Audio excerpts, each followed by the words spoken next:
அது ஒரு private hospital. ஏகத்துக்கு பிஸியாக இருந்தது. அந்த ஹாஸ்பிட்டலில் ஐசியூ வார்டில் குமார்னு ஒரு பேஷண்ட் அட்மிட் ஆகி கிட்டத்தட்ட ஒரு வாரம் ஆகுது. நாளாக நாளாக அவன் மனசில் தான் குணமடைவோங்கிற நம்பிக்கை கொஞ்சம் கொஞ்சமாக குறைஞ்சிட்டு இருந்தது. அதனால் அவன் மனசு ரொம்ப பாதிக்கப்பட்டிருந்தது. ஸோ மருந்து மாத்திரை எடுத்துட்டோம், எந்த பிரயோஜனமும் இருக்கல, எந்த முன்னேற்றமும் பலனும் தெரியல. ஆனால் ஒன்று, அவனை அட்டன் பண்ண நர்ஸ் மட்டும் ரொம்ப ஹோப்ஃபுல்லாக இருந்தாங்க. குமார்கிட்ட என்கரேஜிங்காக பேசிகிட்டு இருந்தாங்க. கவலைப்படாதீங்க, நீங்கள் சீக்கிரம் குணம் அடைஞ்சு வீட்டுக்கு போயிடலாம் அப்படின்னு சொல்லிட்டு இருந்தாங்க. அவனோட ஐசியூ ரூமுக்கு வெளியில் ஒரு மரம் இருந்துச்சு. அதை அவன் டெய்லி பார்த்துட்டு இருந்தான். அந்த மரத்துலேருந்து தினமும் இலைகள் உதிர்ந்துட்டு இருந்தது. அது அவனோட மனசை ரொம்பவே பாதிச்சுது. இதை மாதிரி தான் தானும் கொஞ்சம் கொஞ்சமாக உதிர்ந்துட்டு இருக்கோமோங்கிற நினப்பு வந்தது குமாருக்கு. குமார் அந்த நர்ஸை கூப்பிட்டு மரத்தை காமிச்சு, சிஸ்டர், இந்த மாதிரி தான் நானும் கொஞ்சம் கொஞ்சமாக செத்துட்ருக்கேன்ல அப்படின்னா.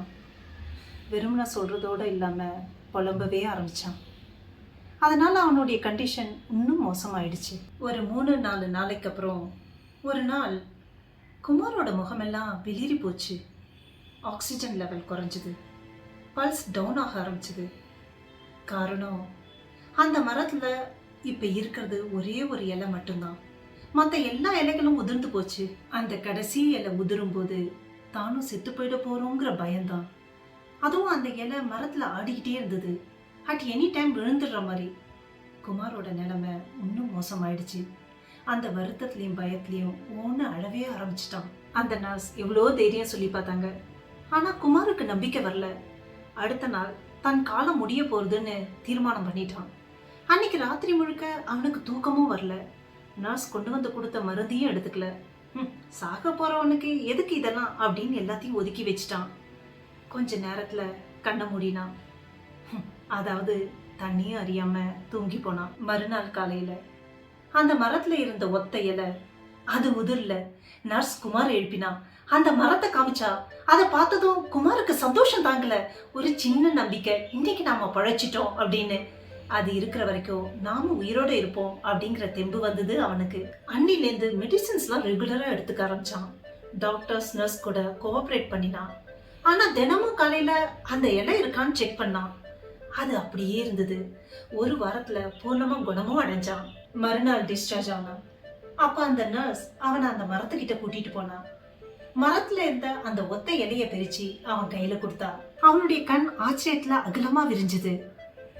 நர்ஸை பார்த்தான். நர்ஸ் லேசா சிரிச்சா. குமார் மறுபடியும் அந்த இலையை பார்த்தான்.